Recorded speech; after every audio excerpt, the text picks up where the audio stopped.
Taste the Daily.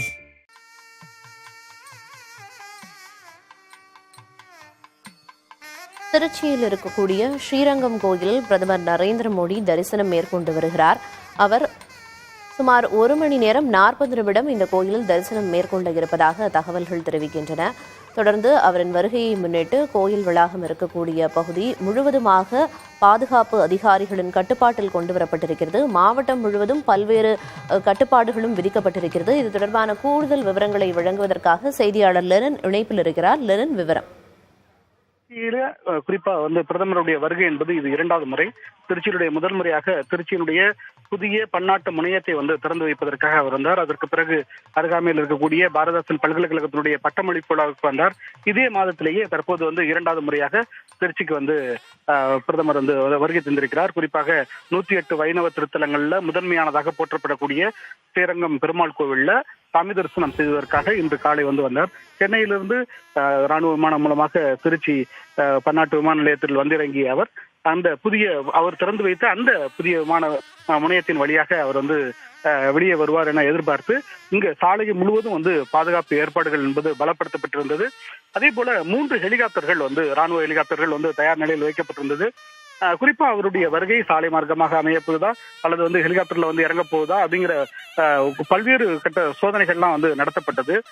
Trichy மத்திய மண்டலம் மட்டுமில்லாம அண்டை மாவட்டங்கள் மட்டுமில்லாம வேலூர் உள்ளிட்ட தமிழகத்தினுடைய பல்வேறு மாவட்டங்கள்ல இருந்து 3600க்கும் மேற்பட்ட போலீசார் இன்று இந்த பாதுகாப்பு பணிகளை ஈடுபடுத்தப்பட்டிருக்காங்க. திருச்சி மாநகராட்சியினுடைய மாநகர காவல் ஆணையர் காமினி அவர்களுடைய தலைமையிலும், அதே போல திருச்சி மத்திய மண்டலத்தினுடைய காவல்துறை தலைவராக இருக்கக்கூடிய கார்த்திகேயன் உள்ளிட்ட அவர்களுடைய தலைமையில இந்த பாதுகாப்பு ஏற்பாடுகள் என்பது செய்யப்பட்டிருந்தது. குறிப்பாக இந்த ஹெலிகாப்டர் இறங்குவதற்கு திருச்சி கொள்ளிடம் கரை ஓரமாக யாத்திரை நிவாஸ் என்று சொல்லக்கூடிய அந்த ஸ்ரீரங்கத்திற்கு வரக்கூடிய பயணிகள் தங்கக்கூடிய அந்த விடுதிக்கு எதிரே இருக்கக்கூடிய அந்த கொள்ளிடம் ஆற்றுக்கரையில 3 ஹெலிபேடுகள் அமைக்கப்பட்டது. திருச்சி புதிய விமான முனையத்திலிருந்து அவர் புறப்பட்டு இந்த 3 ஹெலிகாப்டர்கள்ல இங்க இறங்க நினைச்சாங்க. அதுல எந்த ஹெலிகாப்டர்ல இருந்து பிரதமர் இறங்க போறார் அப்படிங்கிற எதிர்பார்ப்போடு ஏராளமான மக்கள் சாலையினுடைய இருபுறமும் அந்த ஹெலிகாப்டர் அமைக்கப்பட்டிருக்கக்கூடிய அந்த பகுதியை சுற்றிலும் காத்து கிடந்தார்கள். அந்த சூழ்நிலையில 3வதாக இறங்கிய அந்த ஹெலிகாப்டர்ல இருந்து அவர் கீழே இறங்கினார். அவரை மாவட்ட ஆட்சித்தலைவர் உள்ளிட்ட அதிகாரிகளும், அதே போல இங்க பாஜகவினுடைய முக்கிய பிரமுகர்கள் உள்ளிட்ட அரசியல் தலைவர்களும் அவரை வரவேற்றாங்க. அதற்கு பின்னால் காரில் ஏறி வடக்கு வாசல் வழியாக ரங்காரங்க கோபுரம் சென்று அங்கிருந்து அவர் கோவிலுக்குள் தரிசனம் செய்வதற்காக உள்ளே நுழைந்தார். குறிப்பா அங்க உள்ளே அவருக்கு எந்தெந்த பகுதிகளுக்கு அழைத்து சென்று அவர் வழிபடுவது என்பது குறித்த ஏற்கனவே பாதுகாப்பு விஷயங்கள்லாம் செய்யப்பட்டிருந்தது. கோவிலுக்குள் யாரெல்லாம் இருக்க வேண்டும் என்பதெல்லாம் பிரதமருடைய அந்த தனி பாதுகாப்பு படை அதிகாரிகள் ஏற்கனவே வழிகாட்டுதல் கொடுத்திருந்தாங்க. அந்த வழிகாட்டுதல் அடிப்படையில Sundar butter, Nandu butter, Murali butter ஆகிய 3 பேர் அவங்களுக்கு அவரை அழைத்து ஒவ்வொரு பகுதியாக செல்லக்கூடிய காட்சிகளை நம்மால் காண முடிந்தது. அது மட்டும் இல்லாமல் திருக்கோயில்கள் பணியினுடைய இணை ஆணையர், இந்து சமய அறநிலையத்துறையினுடைய ஜேசி மாரியப்பன் உள்ளிட்ட அந்த இந்து சமய அறநிலையத்துறையை சேர்ந்த அதிகாரிகள் பலரும் இதுக்கான முன் ஏற்பாடுகளை செய்திருந்தாங்க. இந்த சூழ்நிலையில தான் அவர் பெரிய பெருமாள் என்று சொல்லக்கூடிய அந்த மூலவர் சன்னதிக்கு சென்று அந்த மூலவரை வழிபட்டார். வருடத்தில் 365 நாட்களும் விழாக்கோலமாக இருக்கக்கூடிய ஸ்ரீரங்கம் கோவில், குறிப்பா இந்த தை திருநாளை ஒட்டி இந்த தை மாதம் முழுவதும் சிறப்பு கொண்டாட்டங்கள் என்பது நடக்கும். ஒரு முறை அந்த இறைவனுக்கு உற்சவருக்கு அணிவிக்கக்கூடிய ஆடை என்பது மறுநாள் அணிவிக்க மாட்டாங்க. ஒவ்வொரு நாளும் ஒவ்வொரு புதுவிதமான ஆடைகள், அதே போல திரு ஆபரணங்கள், இப்படி ஒவ்வொரு நாளும் ஒவ்வொரு விதமான ஆபரணங்கள் அணிவிக்கப்பட்டு அவர் காட்சியளிப்பார். இதை அந்த உற்சவரை வழிபடுவதற்காகவும் மூலவரை வழிபடுவதற்காகவும் இந்தியா மட்டுமல்லாமல் பல்வேறு நாடுகளிலிருந்தும் இங்கு ஏராளமான பக்தர்கள் வருடம் முழுவதும் வருவது உண்டு. குறிப்பா இன்னைக்கு பிரதமருடைய வருகையை ஒட்டி பாதுகாப்பு முன்னேற்பாடு காரணமாக அது போன்ற பக்தர்களுக்கு அனுமதி என்பது மறுக்கப்பட்டது. கோவில் முழுவதும் அந்த அனைத்து பிரகாரங்களும் போலீசாருடைய கட்டுப்பாட்டு வலயத்துக்குள் கொண்டு வரப்பட்டது. அதே போல பிரதமர் பயணிக்கக்கூடிய இந்த கொள்ளிடம் ஆற்றுக்கரை அந்த ஹெலிபேட் அமைச்சிருக்கக்கூடிய பகுதியிலிருந்து கோயில் வரைக்கும் இருக்கக்கூடிய குடியிருப்புகள் அனைத்திலும் யாரெல்லாம் குடியிருக்காங்க அது குறித்த விவரங்கள்லாம் முழுமையாக சேகரிக்கப்பட்டது. அதே போல மாடியிலிருந்து கூட ஹெலிகாப்டர்ல இருந்து அவர் இறங்குவதை பார்க்க முடியாத வகையில அந்த முன்பகுதியில் இருக்கக்கூடிய மாடிகள் அனைத்தையும் வந்து காவல்துறையினர் வந்து தங்களுடைய கட்டுப்பாட்டுக்குள் வந்து எடுத்திருந்தாங்க. அந்த அடிப்படையில இந்த பாதுகாப்பு ஏற்பாடுகள் என்பது செய்யப்பட்டிருந்தது. அதுபோன்று அது மட்டும் இல்லாம சின்ன சின்ன ரகளை உள்ளிட்ட எதுவும் ஏற்படக்கூடாது என்பதற்காக மதுபான கடைகள் அனைத்தும் இங்க பக்கத்தில் இருக்கக்கூடிய ஒரு 12க்கும் மேற்பட்ட மதுபான கடைகள் வந்து அடைக்கப்பட்டது. அதே போல ஒருவேளை ஹெலிகாப்டர் இல்லாமல் கார்லயே திருச்சி விமான நிலையத்துக்கு பயணம் செஞ்சால் அதுக்கு வந்து எந்த தடையும் இல்லாத வகையில வந்து பயணிக்க வேண்டும் என்பதற்காக சோதனை ஓட்டங்கள்லாம் வந்து நடத்தப்பட்டது. ஒரு 20க்கும் மேற்பட்ட கார்கள், ஆம்புலன்ஸ், தீயணைப்பு வாகனம், அதே போல பிரதமர் செல்லக்கூடிய சிறப்பு அந்த வாகனம், இது எல்லாம் வந்து இந்த திருச்சி, சென்னை, மதுரை தேசிய நெடுஞ்சாலைகள்ல வந்து சோதனை ஓட்டங்கள் என்பது நடத்தப்பட்டது. கடந்த 2 நாட்கள் இது போன்ற பணிகள்லாம் வந்து மேற்கொள்ளப்பட்டு அந்த நிலையில தான் இன்னைக்கு வந்து ஹெலிகாப்டர்ல வந்து பிரதமர் வந்து இறங்கியிருக்காரு. அவர் வந்து ஸ்ரீரங்கத்துக்குள்ள போய் மூலவரையும் மூர்ச்சவரையும் வழிபாடு செய்தார். கம்பர் வந்து ராமாயணத்தை அரங்கேற்றிய அந்த மண்டபத்துல அவர் வந்து கம்பராமாயண உரையை வந்து கேட்க இருக்காரு. அங்க வந்து தியானம் செய்ய இருக்காரு. அது மட்டும் இல்லாம தாயார் சன்னதி, சக்கரத்தாழ்வார் சன்னதி, ராமானுஜர் சன்னதி இவற்றையெல்லாம் வந்து அங்க போய் தரிசனம் செய்துவிட்டு அதன் பின்னால் மீண்டும் காரில் ஏறி இங்க வந்து ஹெலிபேட் இருக்கக்கூடிய பகுதிக்கு வந்து வர இருக்காரு.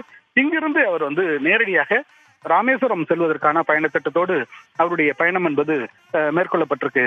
பிரியதர்ஷினி, நிச்சயமா நீங்க குறிப்பிட்டது போல பிரதமர் நரேந்திர மோடி திருச்சி ஸ்ரீரங்கம் கோயிலில் இப்ப தரிசனம் மேற்கொண்டு வர்றாரு. அதே போல லெனின் தமிழ்நாட்டில் இருக்கக்கூடிய மிக முக்கியமான கோயில்கள்ல வந்து திருச்சி ஸ்ரீரங்கம் கோயிலும் ஒண்ணு அப்படின்னே சொல்லலாம். மிகவும் பிரசித்தி பெற்ற கோயிலும் கூட. இந்த கோயிலோட பின்னணி குறித்து சுருக்கமா சொல்ல முடியுமா? குறிப்பா இந்த கோயில்ல வந்து என்னென்ன மாதிரியான விழாக்கள் எல்லாம் வருடந்தோறும் மிக சிறப்பா முன்னெடுத்து நடத்தப்படும் அப்படின்னு குறிப்பிட முடியுமா? இல்ல, இது வந்து குறிப்பா வந்து இது ஒரு ராமாயணத்தை மையப்படுத்தியதாக அமைக்கப்பட்ட ஒரு கோவில்.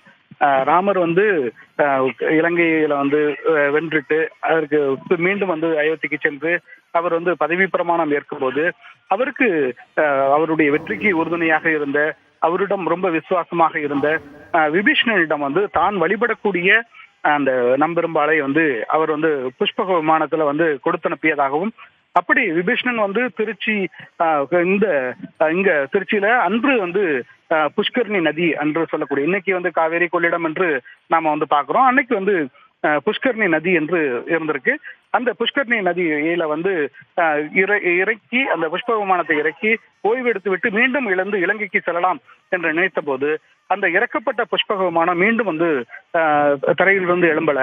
அங்க பெரும்பாலும் வந்து நேரில் தோன்றி வந்து இங்கேயே வந்து மக்களுக்கு அருள்பாலிக்க விரும்புகிறேன் என்று சொன்னதாக வந்து இந்த புராண தல வரலாறு என்பது கூறப்படுது.